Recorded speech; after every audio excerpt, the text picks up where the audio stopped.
नमस्कार, वैभव न्यूज़ में आपका स्वागत है और मैं हूं आपके साथ कीर्ति वैभव। अभी मैं मौजूद हूं खलवा पंचायत में और हमारे साथ खलवा पंचायत के मुखिया प्रत्याशी अमित सिंह उर्फ पिंटू जी मौजूद हैं। आज हम इनसे जानेंगे कि आखिर इनकी पंचायत की क्या कुछ स्थिति है और आने वाले समय में अगर जनता इन्हें मुखिया बनाती है तो ये क्या कुछ करने वाले हैं। सबसे पहले पिंटू जी, आपका हमारे चैनल में स्वागत है। जी धन्यवाद आपका भी। ये बताइए कि आपने अचानक से, क्योंकि पहले से आपके यहाँ कोई राजनीति में नहीं है, तो आपने अचानक से राजनीति में आने का और मुखिया बनने का कैसे निर्णय लिया?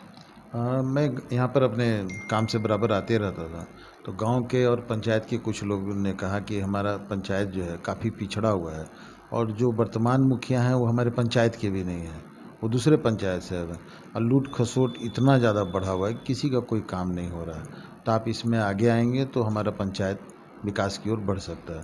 तो बहुत दिन तक 1-2 महीने तक वो लोग प्रयास किए, तो फिर हम इसमें हाँ भर दिए।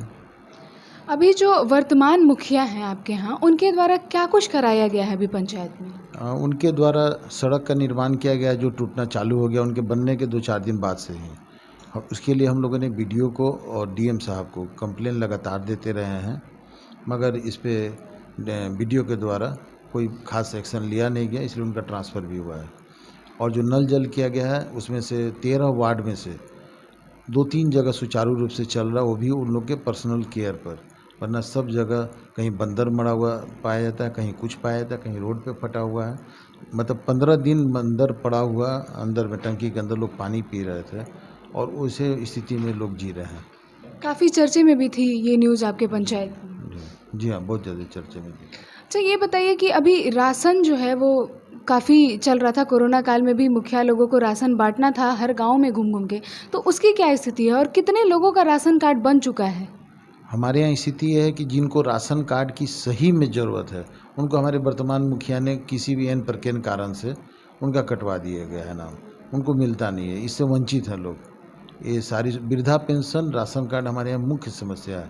जिनको रियल में ज़रूरत है, एकदम गरीब हैं बेचारे, जिनको मतलब अपना छत तक नहीं है, उनको ये सुविधा से वंचित हैं लोग। आपका पंचायत काफ़ी पिछड़ा है और यूपी बिहार का बॉर्डर भी है, तो ऐसे में इंदिरा आवास की क्या स्थिति है? इंदिरा आवास हमारे जो वर्तमान मुखिया हैं उनके द्वारा उन्हीं को बनाया गया है, जो सक्षम हैं, उनके एक एक घर में 5-5, 6-6 उन्होंने पास कराया और इंदिरा आवास के नाम पर वो दुकान बन गया है।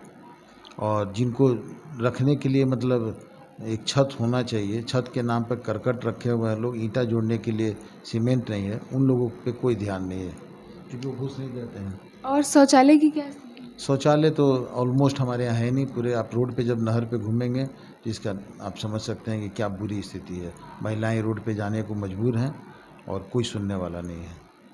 कमियां क्या क्या है आपके पंचायत में? हमारे यहाँ कमियां हैं, जैसे महिला शक्ति केंद्र का एक गठन होना चाहिए, वो हमारे यहाँ नहीं है। नीति आयोग कहती है कि महिला शक्ति केंद्र का गठन होना चाहिए, वो हमारे मुखिया द्वारा नहीं किया जाता है। ग्राम सभा नहीं किया जाता है, जिसके चलते विकास क्या होना चाहिए लोगों को ना पता चलता है ना मालूम चलता है। और भ्रष्टाचार का बना हुआ रोड है, जिसमें 50% तक कमीशन खाया गया और रोड टूट गया है। दूसरी बात है कि जो बच्चे लोग जो स्कूल कॉलेज ये सब जा रहे हैं, लोग बेसिक सुविधा से और अवेयरनेस से बहुत दूर हैं। यहाँ पर सिर्फ मतलब जो वोट दिए उनके लिए कुछ मुखिया काम किए, बाकी को कुछ नहीं होता। आपकी प्लानिंग क्या है? यदि आपको जनता मुखिया बनाती है तो आप आने वाले समय में क्या कुछ करेंगे अपनी पंचायत के लिए? मेरा जो पहला जो काम होगा वो है इंदिरा आवास, जो सरकार के द्वारा प्रदान किया था, तो सही लोगों तक पहुंचाना। वृद्धा पेंशन, राशन कार्ड, ये 3 चीज़ तो मुख्य हैं ही। इसके अलावा है कि हमारे एरिया में एक भी शमशान घाट नहीं है, जो लोगों को 40 किलोमीटर 50 किलोमीटर दूर जाना पड़ता है। दूसरा है कि जो लड़की लोग 8 या 9 पास कर गई हैं और उनको पढ़ाई के लिए दिक्कत हो रहा है, कोई अच्छी कोचिंग का व्यवस्था नहीं है, या जो पढ़ाई छोड़ चुकी हैं किसी भी मजबूरी में, तो कुछ सिलाई केंद्र कुछ ऐसा रहना चाहिए जिसमें वो जाकर के अपने जीविकोपार्जन का कुछ उपाय कर सकें। और तीसरा है कि कंप्यूटर एजुकेशन के लिए पूरे पंचायत में कहीं कुछ व्यवस्था नहीं है, तो कंप्यूटर एजुकेशन की शुरुआत हम अपने पैसा से, इलेक्शन का जैसी नोटिफिकेशन ख़त्म होगा उसके बाद हम अपने पैसे से स्टार्ट करेंगे और वो मुफ्त सेवा होगा। ये बताइए कि आखिर आपके पंचायत की जनता आपको क्यों चुने? क्योंकि अभी जब मैं आ रही थी तो मेरी कुछ लोगों से भी बातचीत हुई, तो वहाँ पता चला कि आप तो अपने पंचायत में रहते ही नहीं हैं, आप तो झारखंड रहते हैं, फिर आप लोगों के लिए क्या करेंगे? और कैसे करें? नहीं, झारखंड रहते थे, जुड़े हुए तो 30 साल से हैं। उसके बाद क्या है कि जब झारखंड रहते थे तब रहते थे, यहाँ से जुड़े रहते थे और पिछले 5 साल से हम यहीं पर हैं। यहीं पर मेरा मार्केट बना हुआ है, इसके अलावा 2-2 मार्केट बना हुआ है, तो यहाँ तो बराबर रह रहे हैं और पिछले 1 साल से तो कहीं गए भी नहीं हैं। और जो सबसे बड़ा यहाँ पे जो समस्या है कि अगर एक भी शिक्षित उम्मीदवार नहीं है, जो लोग हैं 8वां पास वाले लोग हैं, और शाम में जो हमारे पंचायत का जो हाल है, वो कभी आप घूम के देखिए प्रत्याशी क्या कर रहे हैं, जिससे आपको एहसास होगा।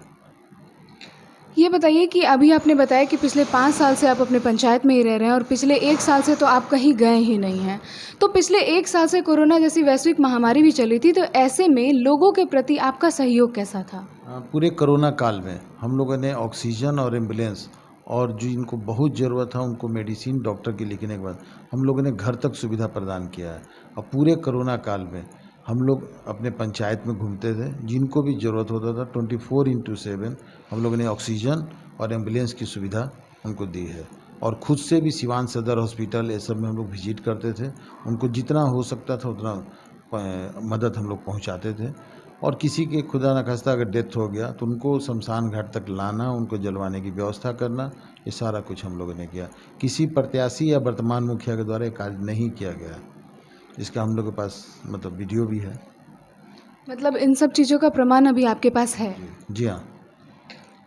ये बताइए कि अभी जो आपने बताया कि 3 कार्य बताए कि आप कंप्यूटर की व्यवस्था करेंगे, महिला सशक्तिकरण केंद्र वगैरह बनाएंगे। इसके अलावा आप क्या कुछ मुद्दा लेकर अपने पंचायत की जनता के पास जाएंगे कि हर हाल में जनता आपको ही चुने? क्योंकि कुछ लोग ये भी कहते हैं कि हमने तो उनको देखा ही नहीं है। ये मतलब कुछ लोग 2-4% हो सकते हैं जो एक बात कह दें, क्योंकि हमने अपनी गाड़ी से, मेरी गाड़ी से अभी तक 8 महीना में, और मोबाइल का जो हम लोग 17,000 किलोमीटर हम लोग सिर्फ पंचायत में घूमे हैं। कोई ऐसा नहीं है जो नहीं पहचानता। 2-4 लोग हो सकते हैं नहीं पहचान लो या विदेश में रहते हो, कभी कल आए हो। हम लोग सोशल मीडिया से भी डेली जुड़े हुए हैं, पूरे गांव के एक पब्लिक से, और डेली हम लोग हर व्यक्ति से हर टोला में मिलते हैं।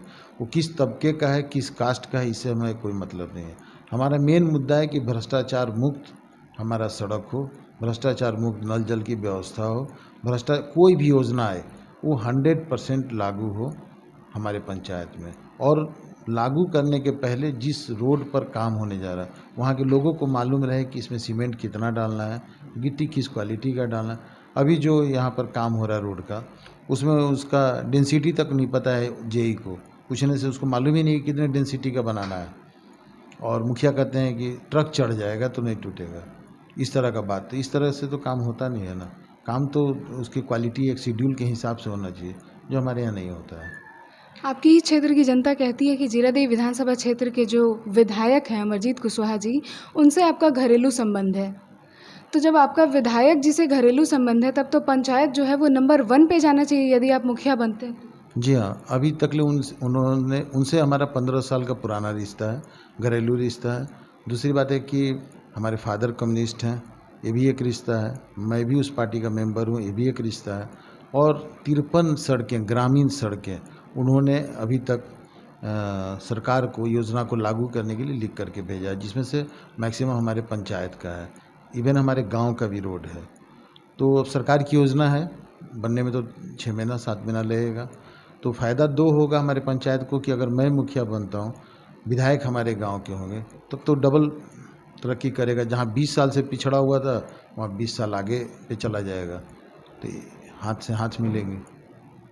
ये बताइए पिंटू जी कि यदि आपकी क्षेत्र की जनता आपको मुखिया बना देती है, आप मुखिया पद के दावेदार हो जाते हैं, तो उसके बाद का आपका शेड्यूल क्या रहता है? मुखिया बनने के बाद मेरा पहला जो काम होगा कि जितने भी पेंडिंग वर्क हैं, जो भी सड़क निर्माण जहाँ पर अभी तक नहीं हुआ है, उसको तुरंत से लागू करना।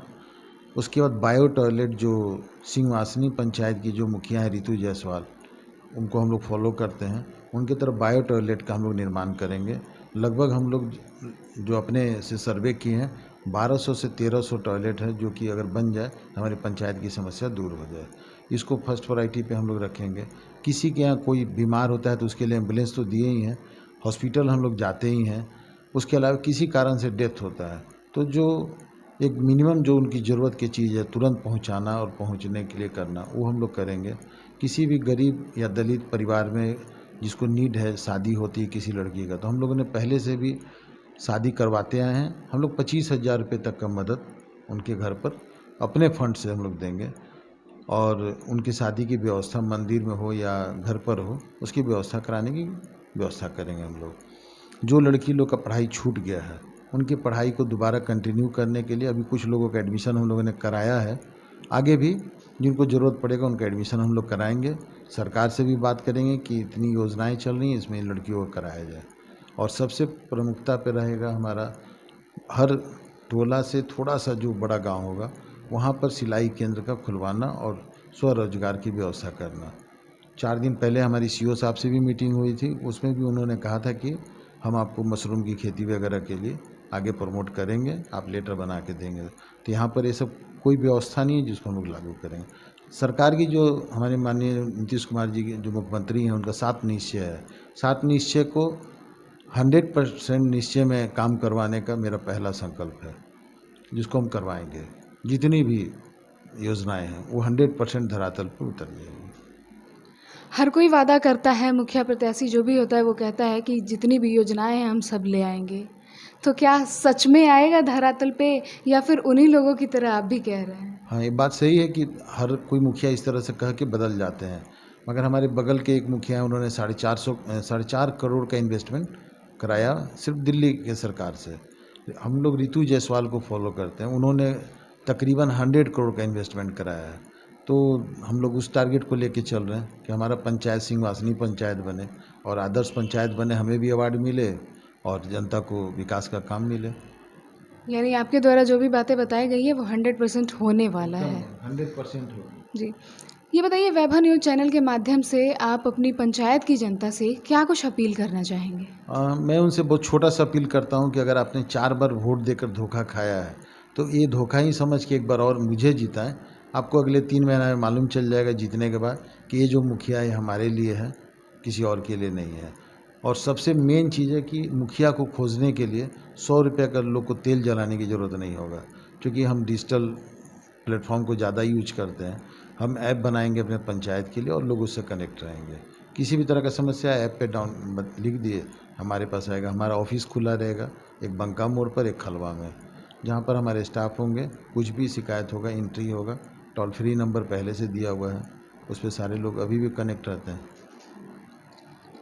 तो ये है खलवा पंचायत के मुखिया प्रत्याशी अमित सिंह उर्फ पिंटू जी, जिन्होंने अपनी प्लानिंग बताई कि अगर ये मुखिया बनते हैं तो क्या कुछ करेंगे और क्या करने का इन्होंने सोचा है। अब आने वाले समय में देखना ये होगा कि इनकी पंचायत की जनता का कितना सपोर्ट इनके साथ रहता है।